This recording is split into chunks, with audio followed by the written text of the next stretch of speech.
galactic beings, thanks for joining me. Today I'm going to be talking about Ophiuchus, the 13th sign, and how my perspective has shifted about this new idea over time.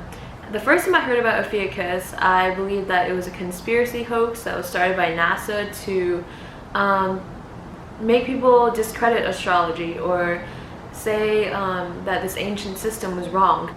So as I've done my research and as I've connected with individuals who resonate with this new idea of this 13th sign, I've come to understand that it is actually so much more deeper than that.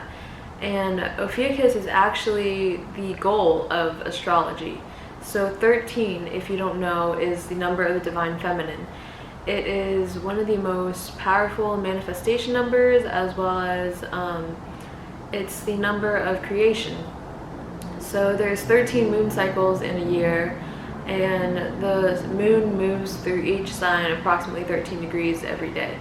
So if you think about that, it also represents the two poles, right? So 1 and 3, it represents the current and the movement that creates everything in existence. So if you add 1 and 3, it creates 4. And 4 is also 22, because 2 and 2 make up 4. 22 is the masculine, divine masculine representation of 13, because it's the balance of the two poles. It represents the stability of this number 4. And 13 is the movement, the current of the two poles, right? It's the north and south that creates everything in existence. It represents the divine feminine. It represents the entirety of all the signs. And at first I didn't really get it, and as I did my own research more, I realized that it's a representation of all the signs combined. It isn't a part of the 12 signs, it isn't a part of the astrological wheel, rather it is the culmination of all 12 signs put together that when there is like this ascension happening, right, it is the feminine awakening. And that's what Ophiuchus represents. It's a representation of what the 12 signs, what the goal of these 12 signs are, right? And that's the evolution of our soul through this blueprint.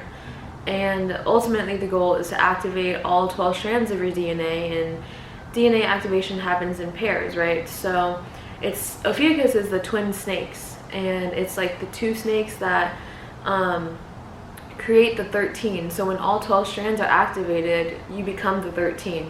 13, if you don't know, is the number of the divine feminine. It is a very powerful number, probably the most probably the number that you want to be the most wise with how you use it. They tell us it's unlucky because they don't want you to know about the secret powers, the secret occult powers of this number, right? So it represents the divine feminine. It is the creative force, the potential, the unseen, the darkness, the infinite, the occult, the unknown, the feminine, dark matter, the source of 99% of the universe. It is also the mastery of all the 12 signs within you. So when you have unlocked the full potential of your blueprint, that is your astrological birth chart, through evolving through it and becoming a master of these traits, then it allows you to unlock your the hidden parts of your DNA. So Ophiuchus represents the hidden aspects of ourselves, of our true higher selves, the infinite potential of our God supreme consciousness. And when we reach the point of activating all 12 strands, you become the 13. This is the sovereign individual, the sovereign creator of everything in your reality, where your entire field becomes the outcome of your inner self. The twin snakes, right? It's the snake bearer, and the two snakes represent the masculine and the feminine, but when the two snakes come together, it creates the awakened feminine, because that is the creation of the two. The age of Aquarius is the innovator, right? The inventor. It's original ideas that have never been thought of before. That is true creation. The difference between astronomy and astrology, right? Astrology is the spiritual part of the cycles of the earth in relation to the cosmos and the other planetary bodies.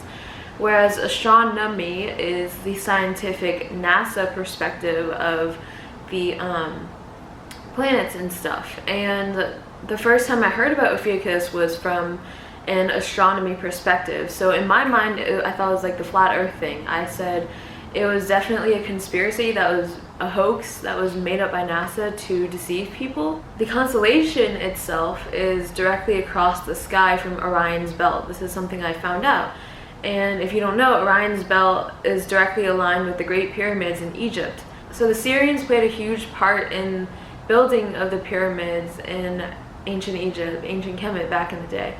And if you don't know, directly across, if you go through the center of the earth, on the other side, direct opposite if you go through the center of the earth, is in Peru, which is the feminine, which is the sacral chakra. It's the Pleiadian side. So if you look at the constellation Ophiuchus, right, it's directly across from Orion. Orion is Sirius and masculine, and Ophiuchus is the feminine and the Pleiadian side. So that's my understanding. With the information age, there's always new information coming out, and our truths are always being upgraded as new information comes into light. Thanks for watching. I hope this video was helpful, and I would love to hear what you know about Ophiuchus, the 13th sign.